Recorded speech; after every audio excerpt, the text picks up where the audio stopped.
Hey guys, in this video I'm going to show you how to order Uber Eats using a gift card or a voucher. If you find this video useful, please drop a like and sub to the channel. In saying that, let's just jump straight into the video.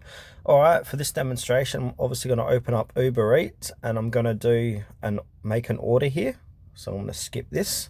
So quick demonstration, no thank you. I'm going to order GYG. So I'm just going to go down here, click a featured item. This burrito looks good. Alright, I'm going to add this to my cart. Click on add to cart.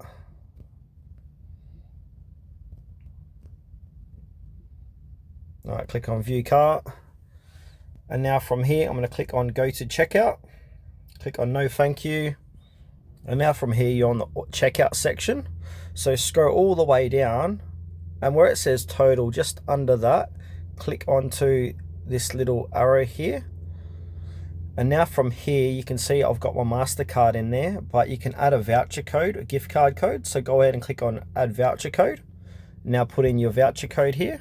Once you've done that, click on continue. Then it'll bring you back to here.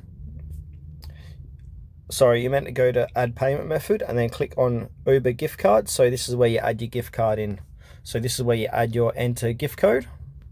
Once you've done that, click on save, and then it'll go back to the payment options here, and then use that gift card to place your order. Go ahead and click on to next, and then yeah, you're good to go. Order with your gift card or voucher.